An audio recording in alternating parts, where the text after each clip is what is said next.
Khofifah Indar Parawangsa menyatakan siap maju kembali pada pemilihan Gubernur Jawa Timur 2024. Untuk itu, ia pun mengaku telah mendapat rekomendasi dari 4 partai politik, yaitu Demokrat, Golkar, PAN, dan Perindo. Tak hanya itu, PDIP dan Gerindra juga memberi sinyal positif untuk Khofifah maju di Pilgub Jatim 2024. Meski tak menutup kemungkinan berpasangan dengan figur lain.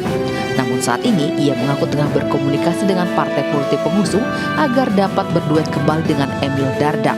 Wanita kelahiran 19 Mei 1965 itu mengaku kinerjanya dengan Emil sudah terbukti dan ia menegaskan bahwa semua elemen di Jatim jika ditanya terkait suasana Jawa Timur, mereka mengaku nyaman. Tak hanya itu, ia juga mengakui hubungan lintas agama yang terjalin antar warga Jatim juga aman dan damai.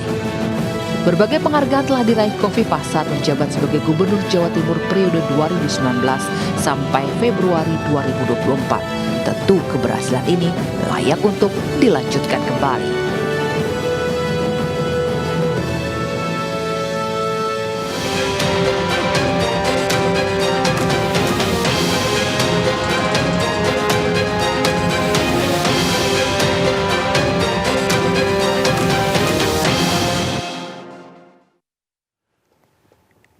Pemirsa, salah satu gelaran pilkada serentak yang nanti akan dilaksanakan adalah di daerah Jawa Timur. Jawa Timur ini kemudian mendapat sorotan secara nasional, tidak hanya karena kemudian wilayahnya dengan jumlah penduduk yang signifikan, tapi juga ada tokoh-tokoh kaliber nasional yang ikut dalam pilkada serentak di Jawa Timur. Salah satunya tentu adalah kandidat petahana bakal calon gubernur Jawa Timur Ibu Khofifah Indar Parawangsa. Sejauh ini hitung-hitungan politik kemudian kita tahu Ibu Khofifah sudah mendapatkan banyak dukungan dari partai politik, tapi bagaimana kemudian Ibu Khofifah menyiapkan diri untuk gelaran pilkada serentak sebagai petahana dan apa yang kemudian akan Ibu Khofifah lakukan dan keberlanjutan seperti apa yang nanti akan diterapkan jika terpilih kembali di pilkada serentak di Jawa Timur. Semua akan dijawab langsung saat ini. Saya Renhat Sirait sudah bersama dengan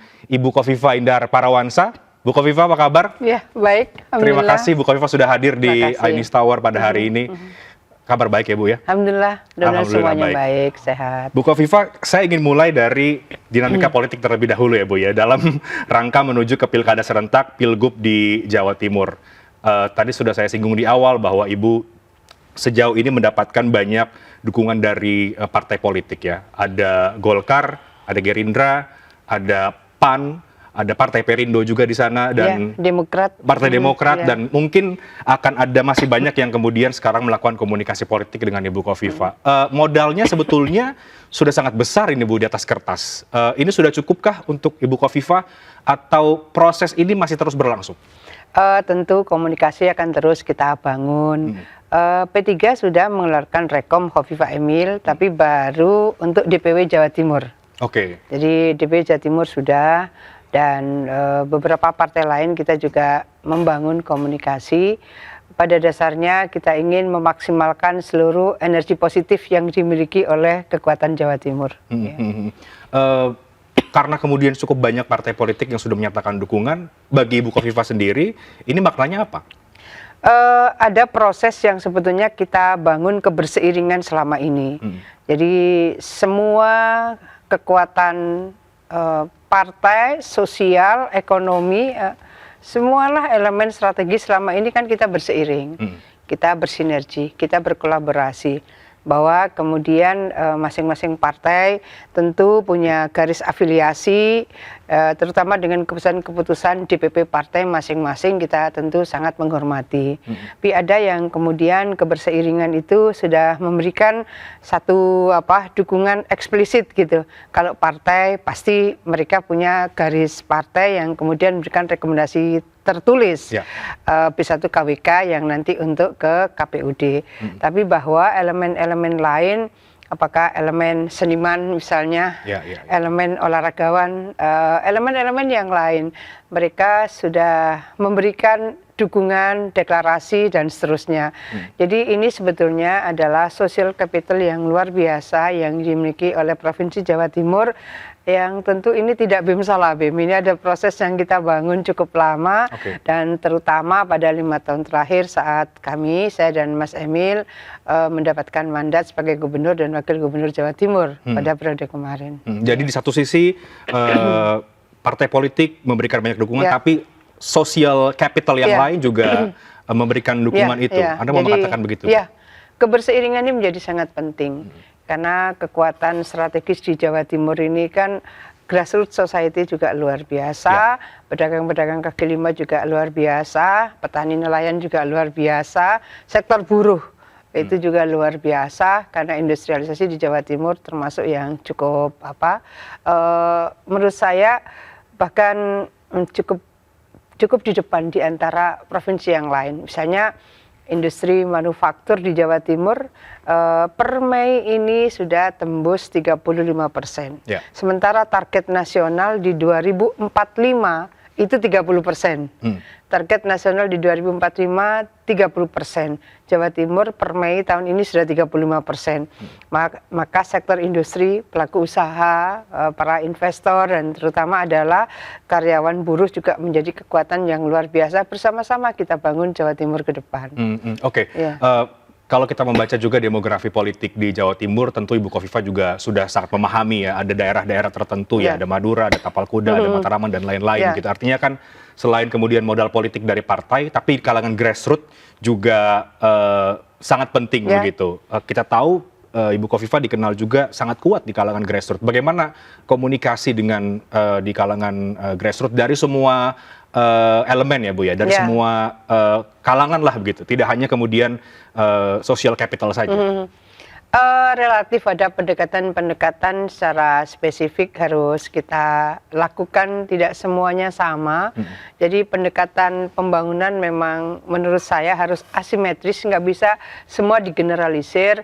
Kalau misalnya wilayah Arek, Surabaya aglomerasi, Malang aglomerasi, pasti berbeda kulturnya dengan Tapal Kuda, berbeda kultur dengan Madura, berbeda kultur Pantura, juga misalnya. Pantura, berbeda kultur dengan Mataraman. Oleh karena itu penyapaan kepada masyarakat memang harus kita lakukan agak spesifik sesuai dengan subkultur masing-masing, subkultur. Nah itu yang saya seringkali menyampaikan, dialog kultural itu menjadi sangat penting, mendialogkan antar kultur yang berbeda, tapi bahwa mereka sebetulnya sama-sama menjadi bagian dari potensi efektif membangun negeri ini melalui membangun Jawa Timur tentunya. Jadi dialog kultural itu bentuknya yang Ibu lakukan seperti apa? Terutama mungkin bagi pendekatan bagi warga Nadili ini ya, itu kan juga penting para kiai. Jadi dialog kultural jadi begini, ketika HUT RI, ketika HUT provinsi. Mungkin yang belum pernah dilakukan sebelumnya kita coba lakukan. Jadi misalnya kita tidak sekedar ini kultur Madura atau Tapal Kuda atau Arek, tapi bahwa ada suku Samin di daerah Pantura. Kita mengundang suku Samin. Kemudian ada suku Tengger. Suku Tengger ini kalau dibagi pewilayahan dia masuk kategori Arek. Ya, tetapi bahwa suku Tengger ini memiliki kearifan yang luar biasa, memiliki kultur yang sangat kuat. Kemudian suku Osing. Suku Osing ini kalau dilihat adalah Tapal Kuda ujung, tapi ini memiliki spesifikasi dari format bagaimana kebudayaan mereka membutuhkan proses akselerasi dengan budaya-budaya lain. Begitu juga Mataraman misalnya, kita ambil Ponorogo, jadi itu kita undang. Kita undang dan kemudian di tenda secara spesifik, kita juga undang malamnya mereka berdialog. Jadi mendialogkan antar suku Osing, antar suku Tengger, antar suku Samin, kemudian Ponorogo sendiri yang mewakili Mataraman. Itu bukan sesuatu yang sederhana, Madura ya, Madura. Jadi mendialogkan di antara mereka, bahwa mereka adalah kekuatan dari upaya membangun harmonious partnership di Jawa Timur. Kita undang mereka, kita ajak mereka ya saling ngudoroso gitu ya. Apa sih yang sebetulnya bisa menjadi kekuatan yang lebih produktif dari masing-masing suku penguat yang ada di Jawa Timur ini. Oke, menarik. Jadi ada pendekatan dialog kultural yang Ibu lakukan dan itu tentu berbeda-beda karena ada masing-masing Iya. suku dan Iya, juga iya. tipikal masing-masing Betul, masyarakatnya betul. ya Bu. Iya, betul. Kembali ke soal politik Bu, meskipun banyak disebut Bu Kofifa ini adalah the strongest candidate gitu ya di Pilgub Jawa Timur. Ini kata Ya, para iya, pakar, iya. analis, mungkin juga melihat Sama track tetap record low Ibu. profile aja. Lihat Iya. track record Ibu dan juga besarnya modal politik tadi itu. Tapi kemudian di satu sisi kita tahu bahwa ada partai-partai yang belum merekomendasikan Ibu. Ada bahkan yang kabarnya menyiapkan calon penantang begitu, paling tidak dari Partai Kebangkitan Bangsa. Bagaimana Ibu menyikapi soal ada partai-partai lain yang kemudian berencana untuk menyiapkan penantang bagi seorang Kofifa? Itu hak warga bangsa, semua punya kesempatan yang sama untuk berproses. Saya sendiri sebetulnya menyiapkan format klasterisasi, jadi klaster 1, klaster 2, klaster 3. Kalau klaster 1 mereka yang memang sudah memberikan dukungan sejak awal, itu yang terus kita komunikasikan, kita konsolidasikan. Sekarang konsolidasi itu sudah dalam bentuk paket karena sebelumnya kan dukungan itu ke Kofifa. Maka yang sekarang kita sedang konsolidasikan adalah dukungan paket Kofifa Emil. Misalnya kalau Partai Demokrat dari awal Kofifa Emil, kemudian Partai Golkar Kofifa Emil, kemudian PAN Kofifa Emil. Nah, kami bersyukur Perindo juga sudah dalam bentuk dukungan paket Kofifa Emil. Nah, ada P3 yang DPW juga dalam bentuk paket Kofifa Emil. Nah, kita melihat ini adalah klaster 1 yang terus kita akan konsolidasikan. Dan klaster 2 ini yang sudah terbangun komunikasi. Jadi terbangun komunikasi misalnya ini PSI. PSI ini insya Allah akan memberikan dukungan paket juga Kofifa Emil. Kita juga sudah membangun komunikasi dengan PDI Perjuangan. Nah, kemudian ada partai-partai yang memang kita butuh waktu lagi untuk pengembangan komunikasi. Ada PKB, ada Nasdem misalnya, ada PKS di sana. Jadi sebetulnya kita ingin mengkonsolidasikan dari klaster 1 ini clear, solid, kemudian masuk pada klaster 2 dan masuk pada klaster 3. Tapi kabarnya Bu, PD Perjuangan berupaya untuk menawarkan nama lain sebetulnya sebagai cawagup dari Ibu Kofifa yang kemudian menimbulkan reaksi bagi Partai Demokrat begitu ya. Ada nama sekarang sudah beredar itu Bu, Kofifa Karisma misalnya. Ini bagaimana Bu Kofifa berusaha untuk mencairkan dinamika itu? Ya, politik pada dasarnya part of possibility. Tapi bahwa yang sekarang ini kita bangun konsolidasi adalah Kofifa Emil. Jadi bagaimana kemudian ini bisa diterima oleh seluruh partai-partai yang nanti akan menjadi pengusung dari proses pencalonan kami, saya dan Mas Emil pada Pilgub tahun ini. Jadi paket Kofifa Emil itu sudah final? Saya merasakan ini adalah bagian yang terbaik saat ini untuk bisa melanjutkan kepemimpinan di Jawa Timur karena program itu 5 tahun lalu kami menyusun bersama. Saat ini pun sebetulnya kami juga sudah menyusun bersama bagaimana keberlanjutan untuk 5 tahun ke depan. Ikhtiar 5 tahun ke depan.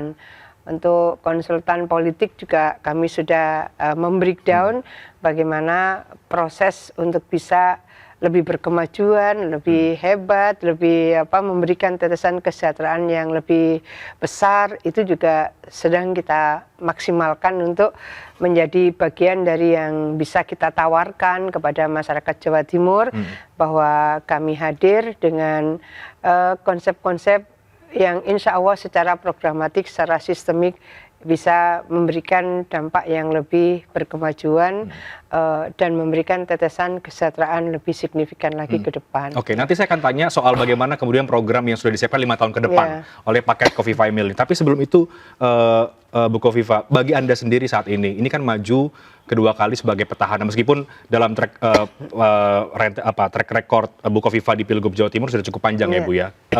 Jauh lebih mudahkah atau ada tidak bisa kemudian juga dianggap ini hal yang ringan? Ya, So far menurut saya karena komunikasi, konsolidasi, dan networking kami insya Allah sudah makin kuat, makin luas, makin solid. Pada posisi itu kalau hitung-hitungan secara teoritik insya Allah kita bisa running well.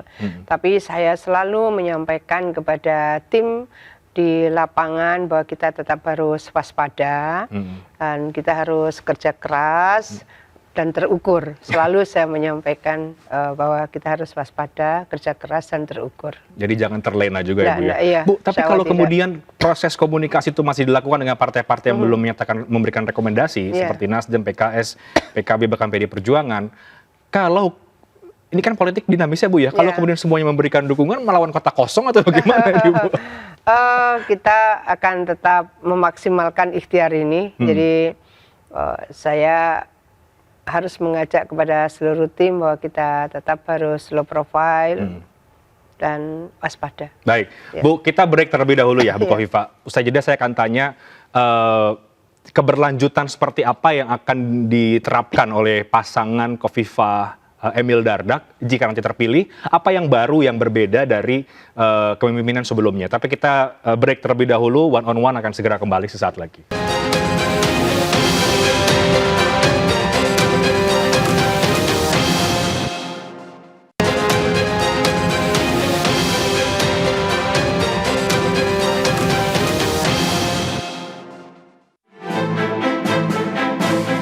Deklarasi dukungan kepada Khofifah Indar Parawangsa dan Emil Dardak disampaikan langsung Ketua Umum DPP Partai Perindo Haritanu Sudibyo di kantor DPP Partai Perindo Jakarta. Dukungan tertulis diberikan secara resmi setelah melihat rekam jejak dan pengalaman selama memimpin Jawa Timur serta tingkat kepuasan masyarakat di periode pertama. HT optimis keberlanjutan kepemimpinan ini akan membuat Jawa Timur lebih baik lagi di segala sektor untuk mewujudkan kesejahteraan masyarakatnya. Saya rasa sudah tidak perlu dan Partai Perindo bukan hanya memberikan surat dukungan, saya menyebutkan kepada seluruh partai di Jawa Timur nanti untuk membantu pemenangan. Dukungan dari Partai Perindo ini menambah kekuatan bagi pasangan Khofifah Emil untuk bersama menjalin sinergitas dalam melanjutkan pembangunan di Jawa Timur 5 tahun mendatang. Rasakan bahwa kekuatan dukungan ini merupakan sebuah kepercayaan kepada kami bahwa 5 tahun lalu kami mendapatkan dukungan dan ini salah satu spirit yang kami lihat sejalan. Sekali lagi suatu kehormatan bagi kami untuk dipercaya mendampingi Ibu bersama Partai Perindo. Terima kasih. Melalui dukungan ini, Partai Perindo juga menyatakan kesiapannya untuk memenangkan pasangan Khofifah Emil dengan menurunkan seluruh kader dan simpatisan di Jawa Timur.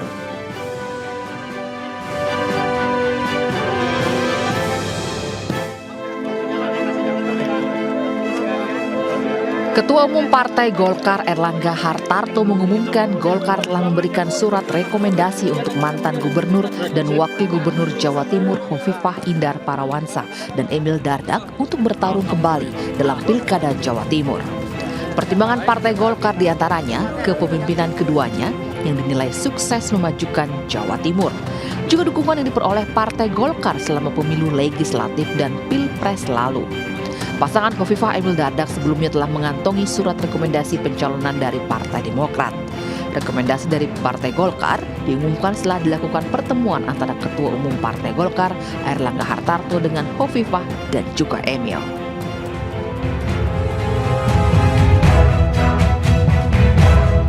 Ketua Umum Partai Gerindra Prabowo Subianto resmi menyerahkan rekomendasi dukungan kepada Khofifah Emil Dardak untuk maju sebagai pasangan calon gubernur dan wakil gubernur Jawa Timur di Pilkada 2024. Prabowo menegaskan Gerindra bersama Koalisi Indonesia Maju siap bekerja keras memenangkan pasangan Khofifah Emil. Intinya adalah seluruh kekuatan Partai Gerindra bersama kawan-kawan dari Koalisi Indonesia Maju lainnya juga akan bekerja keras untuk mensukseskan Ibu Khofifah dan Mas Emil ini, karena mereka sudah terbukti kinerjanya prestasinya membanggakan. Surat rekomendasi ini disampaikan Prabowo setelah menerima kunjungan Hovifah dan Emil di kediamannya di kawasan Kertanegara, Kebayoran Baru, Jakarta Selatan. Prabowo menyebut pasangan Hovifah Emil sudah terbukti berhasil membawa Jawa Timur lebih baik dan meningkatkan kesejahteraan masyarakatnya. Sementara itu, Hovifah berharap dukungan dari Partai Gerindra ini semakin memperkuat peluang untuk memenangkan pemilihan Gubernur Jawa Timur 2024. Ya, tadi sudah kita lihat ya dukungan dari beberapa partai, termasuk juga Partai Perindo yang diberikan langsung oleh Pak Haritanu, Ketua Umum, memberikan rekomendasi dukungan terhadap pasangan Hovifah Emil yang diyakini mampu mensejahterakan masyarakat di Jawa Timur. Nah, kali ini saya akan tanya ke Ibu Hovifah, apa kemudian program atau apa yang kemudian akan dilakukan oleh Ibu Hovifah jika terpilih kembali sebagai Gubernur Jawa Timur periode yang kedua. Bu Hovifah, masih kita membahas bagaimana tangga menuju ke pilkada di Jawa Timur. Tadi sudah kita banyak bahas soal politik, Bu. Sekarang program kerja dan apa yang sebetulnya akan Ibu lakukan, karena tadi Ibu sudah menyinggung akan melanjutkan yang bahkan sudah menyiapkan bersama dengan Mas Emil Dardak. Apa yang sudah disiapkan, Bu, untuk 5 tahun ke depan? Mungkin makronya, karena detailnya sedang digodok tim. Ada tim think tank yang kita melibatkan berbagai elemen, itu sedang jalan. Kemudian ada lagi kristalisasi program oleh konsultan politik tentu. Sudah dipresentasikan, jadi semua ini akan kita godok kembali. Tapi bahwa Jawa Timur itu adalah center of gravity secara geopolitik, geoekonomi, dan geostrategis bagi Indonesia. Kalau Jawa Timur itu sebagai center of gravity, maka kemajuan-kemajuan yang harus didorong oleh Jawa Timur, menurut saya basically harus berbasis SDM. Jadi ya sumber daya manusia Jawa Timur itu memang harus lebih kualitatif, harus berdaya saing. Saya seringkali menyampaikan bahwa competitiveness index, jadi global competitiveness index itu setuju tidak setuju, kita harus lihat bagaimana sebetulnya daya saing kita antar provinsi maupun daya saing kita dibanding dengan katakanlah negara tetangga kita. Singapura itu Global Competitiveness Index-nya luar biasa. Kemudian Global Innovation Index, jadi antara inovasi dan daya saing itu menjadi bagian yang sangat penting dan serius kami.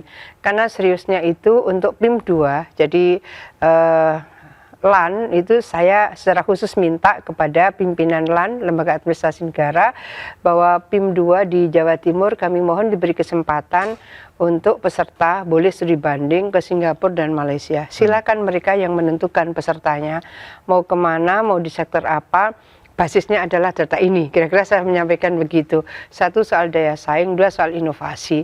Nggak mungkin kita mau bergerak maju, melampaui dari apa target-target yang sudah kita tetapkan di RPJMD maupun RPJMN secara nasional. Kalau inovasi kita itu tidak progresif. Nah, membangun inovasi membutuhkan satu perspektif bagaimana sebetulnya kita melihat ekosistem internal kita, ekosistem di luar kita, ekosistem di negara tetangga kita yang kebetulan daya saing dan inovasinya sudah luar biasa. Kami bersyukur bahwa Jawa Timur diberi kesempatan oleh LAN untuk memberikan izin bagi pesertanya belajar bagaimana sebenarnya membangun inovasi dan kemudian meningkatkan daya saing. Nah, pola-pola ini antara lain yang kita ada di dalam perspektif pemikiran kami, kemudian bagaimana breakdown kalau kalangan birokrasi, bagaimana kemudian sekarang BRIDA, kita sedang berpikir soal BRIDA karena ada BRIN di tingkat pusat, BRIDA tingkat kabupaten kota dan provinsi. Malah saya sudah pernah menyampaikan beberapa yang lalu bahwa sebetulnya kita membutuhkan untuk melakukan afirmasi, kita sebenarnya membutuhkan Kementerian Pendidikan, Teknologi dan Digital. Jadi ini sebetulnya teknologi digital dan riset ini Jadi antara pendidikan tinggi, kemudian riset, digital, dan teknologi ini mestinya untuk melakukan afirmasi untuk sampai kepada 2045 ini dibutuhkan.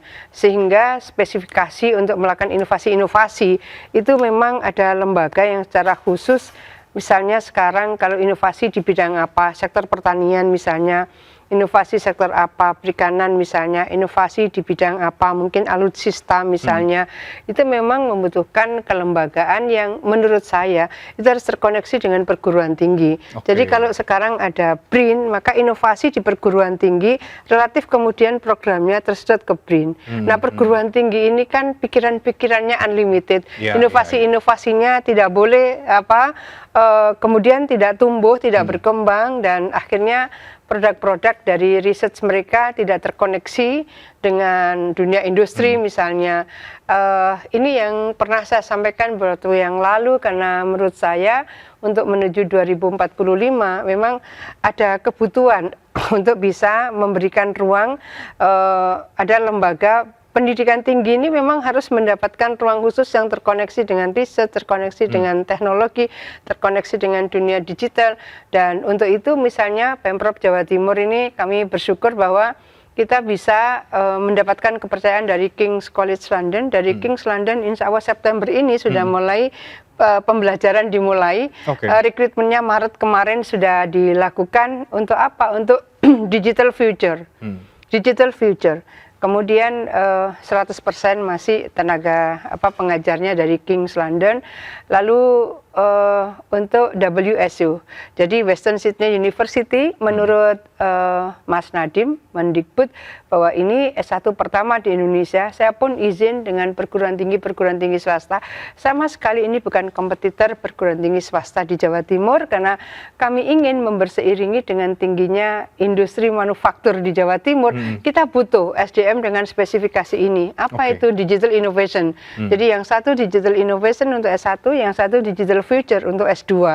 Ini supaya masyarakat Jawa Timur tidak jadi penonton. Ketika industri manufaktur sudah sedemikian tinggi, melampaui target nasional 2045 30%, kita hari ini sudah 35%, maka SDM Jawa Timur memang sudah harus bisa melakukan lompatan-lompatan mencangkok bagaimana sebetulnya digital future dan digital innovation. Ini yang menurut saya bahwa SDM memang memegang peranan yang sangat penting ya Bu ya. Oke. Jadi ada terfikir bahwa perlu ada BRIDA, Badan Riset di Daerah. Sudah ada. Jadi saya melihat birokrat ini beda perspektif berpikirnya, kemudian bagaimana mereka harus melakukan sebuah riset untuk memenuhi kebutuhan-kebutuhan dari pengambilan keputusan. Saya sendiri seringkali menyampaikan bahwa ketika policy brief sampai sudah lewat, jadi maka saya bilang kita ini butuh quick research. Jadi kalau untuk pengambil keputusan di daerah kita butuh quick research. Jadi misalnya waktu itu kita inflasi tinggi, kita butuh quick research. Kalau membutuhkan riset secara normal panjang, setelah ini harus decision ini harus diambil tiap Senin ada rakor bersama Pak Menteri Dalam Negeri misalnya. Nggak nutut ini. Ketika policy brief sampai ini sudah terlewat. Maka saya bilang untuk kepala daerah butuhnya quick research. Kalau ini ingin digunakan hasil research itu memang butuhnya quick research. Nah, bagaimana kemudian research strategis jangka panjang? Ini perguruan tinggi ini luar biasa sebetulnya. Nah, SDM-nya luar biasa, ekosistemnya luar biasa. Jadi memang menurut saya kalau ada kementerian ini tentu semua otoritas ada di presiden ya. Tapi bahwa Kementerian Pendidikan Tinggi, kemudian ada digital, kemudian ada inovasi di dalamnya, riset di dalamnya, saya rasa teknologi di dalamnya itu akan memberikan percepatan dari banyak kebutuhan-kebutuhan untuk meningkatkan ya antara lain tadi itu. Jadi ada Global Competitiveness Index, ada Global Innovation Index ya. Setuju tidak setuju karena memang kita nggak bisa bergerak kalau nggak ada inovasi yang terus bisa didorong dan terukur. Jadi itu yang kemudian mungkin sudah dijalankan tapi akan baru September tahun ini insya Allah yang King's College London itu akan membuka magister degree ya di Jawa Timur. Kemudian WSU Western Sydney University itu juga September. Ketika kami mencoba membangun komunikasi dengan King's London, semua yang saya ajak diskusi, dialog, pertimbangan, rekomendasi, nggak ada yang percaya. Nggak mungkin Mbak, nggak mungkin Mbak, susah Mbak gitu. Saya selalu jawab, susah tidak berarti tidak bisa. Selalu saya sampaikan susah tidak berarti tidak bisa. Kemudian tim mereka datang ke Jawa Timur, kami kemudian Agustus lalu datang ke King's London, September kembali lagi beliau ke Jawa Timur, dan insya Allah September ini akan dimulai pembelajaran pertama. Karena rekrutmennya Maret kemarin sudah selesai. Semua proses rekrutmen standarnya adalah King's London. Dosennya semua King's London. Untuk apa? Kepentingan kita mencangkok, SDM kita memang harus dibangun, melompat dari skillnya, dari perspektifnya. Sehingga kalau industri manufaktur di Jawa Timur sudah 35% per Mei tahun ini, mereka tidak jadi penonton. Tapi jadi pelaku terlibat juga di dalam perkembangan itu ya, Bu Kofifa. Menarik itu kemudian soal bagaimana SDM yang juga menjadi perhatian adalah soal kemiskinan misalnya. Meskipun kita tahu ada angka yang cukup signifikan ya yang berhasil ditekan oleh Pemprov Jawa Timur di bawah kepemimpinan Bu Kofifa. Apa ceritanya itu Bu, di balik turunnya angka kemiskinan ekstrim yang kemudian ini juga mungkin akan menjadi salah satu catatan Ibu di kalau terpilih kembali? Ya, kemiskinan ekstrim ini sebetulnya target dari PBB ya. Kemudian harus dilaksanakan oleh semua negara, termasuk di dalamnya tentu adalah Indonesia. Sebenarnya saya dulu diberikan kesempatan oleh Gus Dur, studi pengentasan kemiskinan di Cina, sampai 6 bulan. Keliling saya bagaimana pengentasan kemiskinan berbasis perempuan. Saya melihat luar biasa. Dan kebetulan sebetulnya tahun 2007 saya ikut terlibat dari proses, waktu itu masih belum ada PKH ya, tapi saya kemudian diajak terlibat dalam proses untuk berdiskusi bagaimana program pengentasan kemiskinan di Indonesia. Dan kemudian kita berdiskusi, saya menyampaikan bagaimana beratnya perempuan, dan banyak sekali kemudian kemiskinan dialami oleh perempuan, itu yang menjadikan kemudian mereka tidak mendapatkan skill secara proporsional, tidak terdidik secara proporsional, derajat kesehatan perempuan, angka kematian ibu nanti berdampak pada angka kematian bayi, karena pada saat hamil mereka ada GAGI ya, gangguan gizi pada saat hamil dan seterusnya. Maka itu menjadi komponen-komponen PKH. Di komponen PKH itu memang ada komponen pada saat kehamilan, ada komponen pada saat bayi, sampai kemudian SD, SMP, SMA. Dan penerima PKH hanya perempuan. Jadi ini proses diskusi yang menurut saya dengan segala pikiran-pikiran saya relatif waktu itu diterima. Karena kebetulan saya pernah dikirim oleh Gus Dur untuk belajar pengentasan kemiskinan di Cina, bagaimana sebetulnya negara kemudian juga memberikan intervensi dari Agricultural Bank of China waktu itu. Interestnya hanya 0 sampai 10%. Pada saat itu KUR kita masih 24%-an. Sekarang ini KUR sudah 7%. Jadi ini proses-proses yang memang harus dibangun untuk mereka yang miskin. Pemberdayaan ekonomi itu dikasih skill, kemudian dikasih akses. Kalau mereka nggak punya modal, maka permodalan kepada mereka memang harus berseiring dengan kemampuan mereka untuk bisa survive, dan kemudian mereka bisa memberikan, kalau ada dia harus ngambil KUR, relatif dia survive, tapi dia juga bisa mengembalikan KUR-nya. Itu juga yang kita lakukan di Jawa Timur. Jadi di Jawa Timur kita baru bisa maksimum 50 juta dengan bunga 3% per tahun. Itu juga diikuti oleh beberapa bupati wali kota, mereka juga sudah mengikuti program yang sama. Jadi kalau mereka pada proses powerless begitu, udah kondisinya powerless, kan tidak mungkin mereka hari ini misalnya dia dikasih pinjaman, bulan depan harus mencicil. Nah itu kan grace period ini kan relatif nggak ada ini. Ini dulu juga koreksi saya dengan KUR kita. Kenapa? Kalau hari ini pinjam, kemudian bulan depan mereka harus mencicil. Jadi kemudian ya kalau itu kan rente begini loh. Kita ini kalau government ya jangan kemudian kita mempersandingkan dengan rente misalnya. Program itu kita lakukan 3% per tahun, maksimum 50 juta. Tapi juga kita punya zakat produktif. Nah zakat produktif itu sebenarnya kecil sekali, 500.000 saja per orang. 500.000 per orang, dan itu zakat, artinya mereka tidak mengembalikan. Itu untuk siapa? Untuk ultramikro. Jadi kalau mereka pelaku usaha ultramikro, sebetulnya untuk jualan nasi pecel, jualan gorengan nggak sampai 500 modal mereka. Justru yang begini ini yang potensial terjerat rente. Itu yang sering kali saya sampaikan bahwa apa yang bisa kita lakukan, kita lakukan. Kita bisa memberikan ini, kita lakukan. Kemudian kita disupport oleh Basnas luar biasa. Kemudian CSR dari BUMD juga luar biasa. CSR dari private sector, mereka yang pegang duitnya. Nanti pada saat dibagi, kemudian mereka memberikan itu. Jadi saya hanya memediasi, memfasilitasi pertemuan antara pelaku-pelaku usaha ultramikro, tapi bahwa uang di mereka, kemudian kita siapa yang hadir kita saling ikut membagikan, mendistribusikan, itu menurut saya relatif solutif karena dari cerita-cerita mereka yang dari satu rombong kemudian mereka bisa 3 rombong karena pada dasarnya untuk jualan gorengan, jualan dawet mereka butuh budgetnya mereka bisa 250.000, 300.000 mereka sudah bisa jualan dan kalau itu bisa membantu mereka tidak terjerat rente. Menurut saya sudah memberikan ruang mereka bisa tidur nyenyak. Kalau dengan rente itu pasti nggak bisa tidur nyenyak masyarakat. Dan pola-pola itu yang kemudian Ibu akan merencanakan atau melanjutkan kembali nanti jika terpilih. Itu sesuatu yang solutif bagi masyarakat, terutama ultramikro ini kan pasti kalau dicek pasti nggak bankable. Kalau nggak bankable nggak bisa mereka akses lembaga perbankan. Mau kemana? Ke rente gitu. Nah kalau rente kita tahu bahwa bunganya itu bunga harian dan seterusnya dan seterusnya. Belum lagi debt kolektornya dan seterusnya. Jadi bagaimana rakyat bisa lebih tenang, lebih tentram, lebih nyaman hidupnya. Lalu guyup rukun. Selalu saya menyampaikan pesan guyup rukun.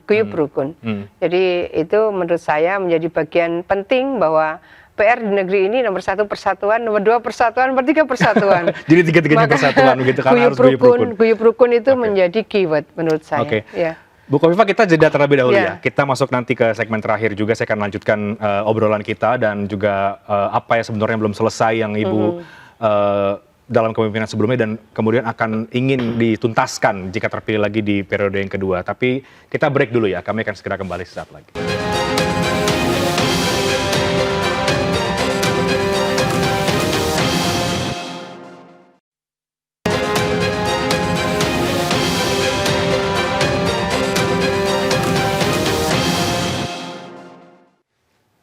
Saya lanjutkan bersama dengan Ibu Kofifa Indar Parawansa, bakal calon gubernur Jawa Timur.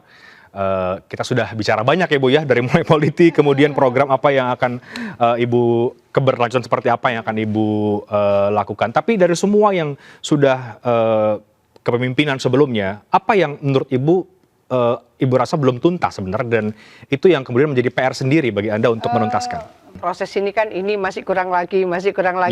Ibaratnya di atas langit ada langit gitu. Jadi awal itu sebetulnya saya terlalu nekat untuk menyiapkan budget terlalu banyak untuk pendidikan. Karena bagi saya untuk menyambut Indonesia Emas, anak-anak Jawa Timur harus pintar.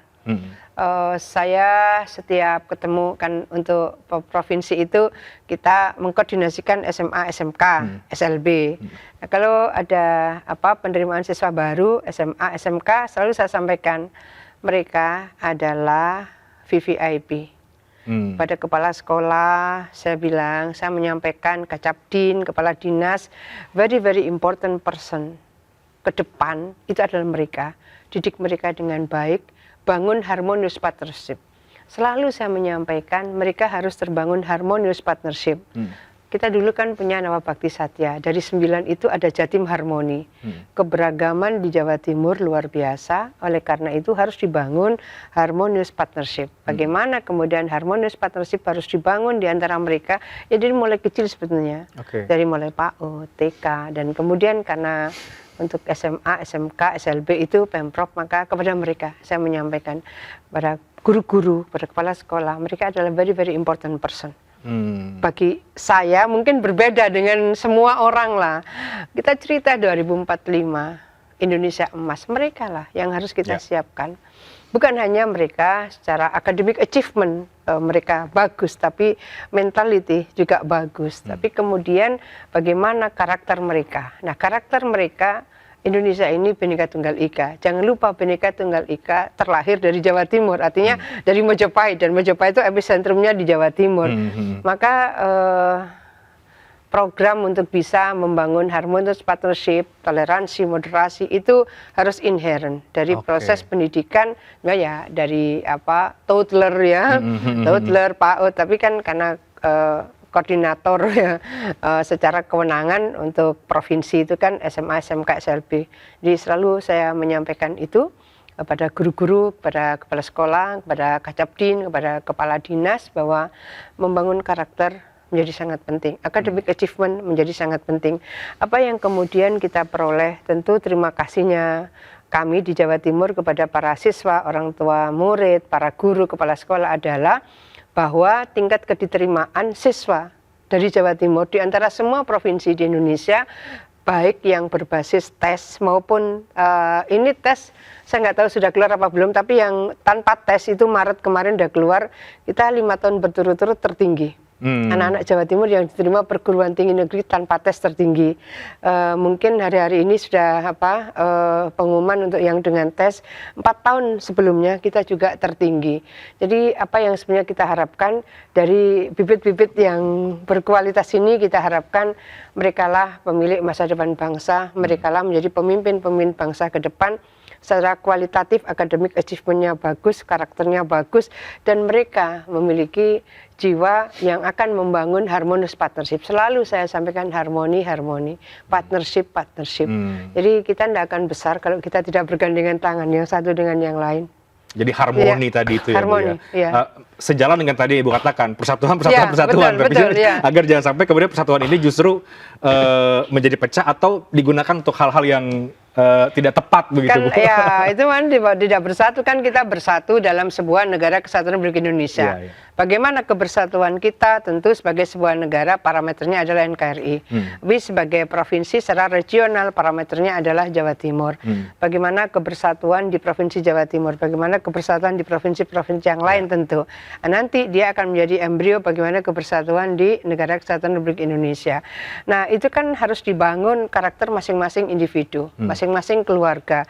Saya seringkali menyampaikan bahwa ini ada ketahanan keluarga, family resilient. Ketahanan keluarga, family resilient, jangan pernah dianggap ini sederhana. Jadi ketahanan keluarga akan menjadi basic dari ketahanan nasional. Oleh karena itu keluarga-keluarga yang harmoni itu juga menjadi sangat penting. Ya.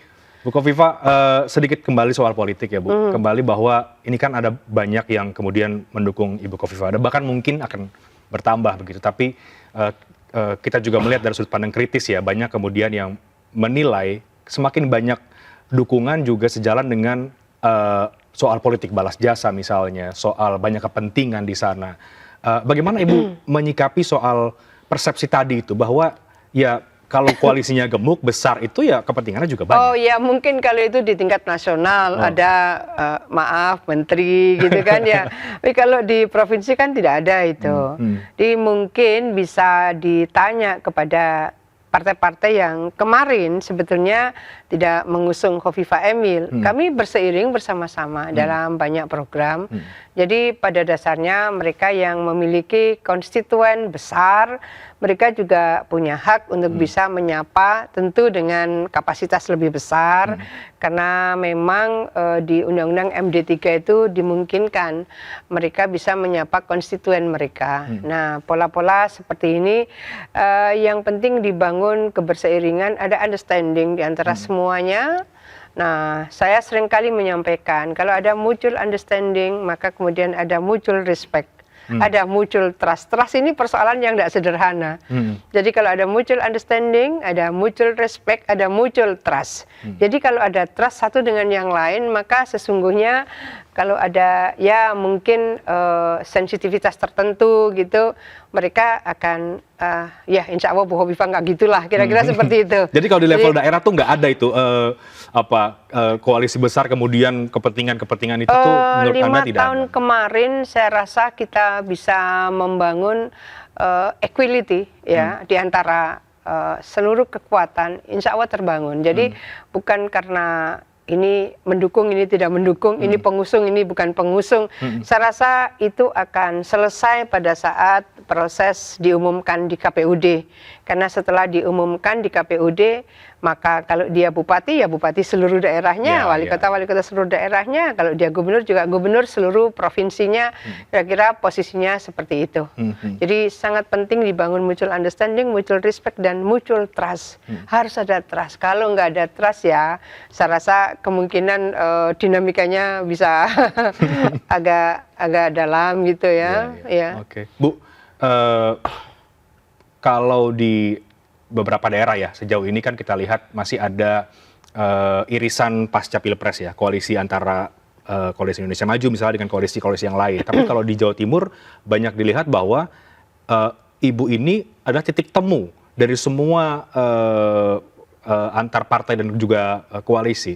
Yang menjadi menarik adalah bagaimana sebetulnya ini kalau kita berbagi cerita ya, seorang Khofifah menjalankan politik itu seperti apa sih sebetulnya, Bu?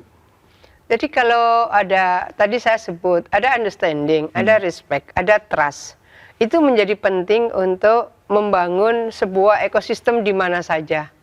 Lalu mereka melihat bahwa ada equality di antara ekosistem yang ada. Itu menurut saya sangat tergantung kepada bagaimana kita kemudian mengkomunikasikan kembali supaya ada understanding di antara kita semua, ada respect di antara kita semua, ada trust di antara kita semua. Iya, jadi ibaratnya nggak ada jealousy gitu ya. Kalaupun mungkin ada, kayaknya disimpan mungkin. Tapi karena toh faktanya juga ada equality misalnya.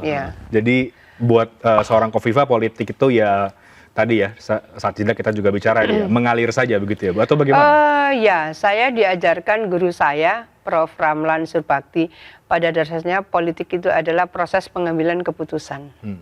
Proses pengambilan keputusan yang mengikat masyarakat umum. Karena keputusan boleh diambil oleh siapa saja, institusi mana saja, elemen mana saja. Tetapi kalau tidak diambil oleh government, maka tidak mengikat masyarakat umum. Nah, bagaimana kemudian pada proses pengambilan keputusan yang mengikat masyarakat umum, itu pasti ada pertimbangan yang terkonfirmasi. Ya, pertimbangan kenapa keputusannya seperti ini? Oh ya, karena seperti ini. Kenapa keputusannya seperti ini? Oh ya, karena prosesnya dan apa yang kita hadapi seperti ini. Jadi mengkomunikasikan itu menjadi sangat penting supaya satu dengan yang lain itu bisa memahami kenapa keputusan seperti ini harus diambil. Oh ya, karena reasoningnya harus disampaikan. Ya. Bu Khofifah ini tampaknya sangat mencintai masyarakat dan juga provinsi Jawa Timur ya. Lahir di Jawa Timur, kita besar lihat di Jawa berapa Timur, kali ikut pilkada dengan segala dinamikanya, sudah menjadi menteri kemudian maju lagi di pilkada Jawa Timur, akan juga maju lagi. Apakah ini karena kemudian kedekatan atau ada alasan yang lain ya sih, Bu? Saya merasa Jawa Timur itu masyarakatnya sangat partisipatif. Masyarakat yang sangat partisipatif itu tergantung orkestrasinya. Jadi kalau siapa yang melakukan orkestrasi itu bisa menyapa lebih banyak elemen, maka lebih banyak yang bisa tersapa. Ini sebetulnya akan menjadi miniatur Indonesia de facto dan de jure-nya ada di Jawa Timur. Ini nggak sederhana, karena memang membangun Indonesia harus membangun sekian banyak entitas ya, suku, agama, bangsa, bahasa. Tapi bahwa Jawa Timur ini keberagaman itu termanage dengan sangat baik, dan tentu kita berharap bahwa sebagai center of gravity bagi Indonesia, Jawa Timur bisa menjadi role model, dan tentu kami berharap menjadi provinsi termaju. Insya Allah sekarang sudah termaju karena kita, saya mohon maaf saya tidak penghargaan Jawa Timur ini kan tertinggi di antara semua provinsi. Iya, ada banyak ya, Bu, ada saya lupa 738 ya. Itu sampai dengan 14 Februari. Setelah itu masih ada lagi karena misalnya penghargaan, mohon maaf, sebagai gubernur terbaik di Indonesia, Khofifah, itu baru 25 April. Berarti setelah PJ, setelah tidak lagi menjabat gubernur. Karena proses penilaiannya 3 tahun berturut-turut, dan itu satu-satunya. Kemarin 25 April Ini adalah proses supporting system, tentu bukan Khofifah semata. Supporting system yang ada di Provinsi Jawa Timur itu luar biasa. Bupati, wali kota, betapa mereka panggil saya bunda, bunda, begitu, bunda aja gitu. Jadi kalau kita berkawan aja dengan mereka, saling memberikan support satu dengan yang lain. Nggak kenal ini partai apapun, nggak ada itu. Ya. Tidak melihat embel-embel background apa begitu ya, Bu? Iya. Oke. Iya. 738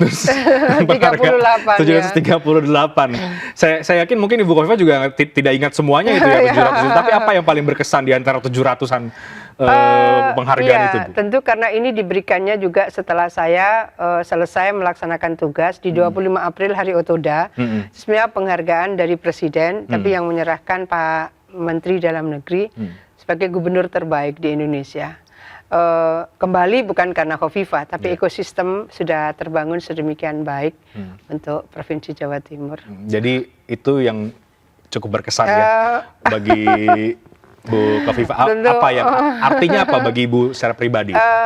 Ya artinya bahwa seorang Khofifah yang orang mengenal ini kan ketua Muslimat NU, banyak sekali yang underestimate, ini bisanya tahlil, bisanya berjanji begitu, banyak sekali yang underestimate. Tapi dari apa yang kita lakukan, bahwa achievement yang bisa dicapai oleh Provinsi Jawa Timur, insya Allah cukup memberikan capaian-capaian itu menurut saya bahwa Jawa Timur cukup bisa menunjukkan bahwa insya Allah kami sudah terdepan di antara seluruh provinsi di Indonesia. Ya. Bu, terakhir, mungkin perjalanan nanti menuju ke pilkada ini masih ada dinamika tertentu begitu ya. Apa yang Ibu harapkan sampai nanti kemudian penetapan paslon dan juga akan masuk ke kampanye? Ya, tentu seluruh proses kita akan ikuti. Dan proses demokratisasi ini bagi Indonesia, bagi Jawa Timur, dan bagi masyarakat Jawa Timur tentu sesuatu yang mereka sudah terlatih, teruji. Oleh karena itu bagaimana seluruh proses pilkada serentak ini tetap berjalan aman, lancar, guyub rukun. Tetap tagline-nya guyub rukun. Guyub rukun, persatuan. Ya, persatuan. Ya. Jadi akan ada partai lagi nanti akan menyatakan dukungan? Insya Allah, iya. Oke, kita akan tunggu ya, Bu ya. Mungkin belum bisa disebutkan. Kita akan tunggu siapa kemudian partai yang nanti akan menyusul memberikan dukungan terhadap Khofifah Emil. Bu Khofifah, terima kasih banyak waktunya. Sudah kita berbincang banyak soal politik, soal program dan lain-lain. Kita menantikan bagaimana kemudian dinamika ke depan menuju ke pilkada. Semua lancar. Ya. Baik, terima kasih Bu Khofifah untuk waktunya. Terima kasih. Demikian perbincangan saya one on one dengan Ibu Khofifah Indar Parawansa. Kita akan lihat nanti seperti apa dinamika ke depan, dan tadi sudah disampaikan juga oleh Bu Khofifah akan ada partai lagi yang bergabung. Kita akan tunggu. Saya Rehat Sirait pamit, terima kasih. Sampai jumpa.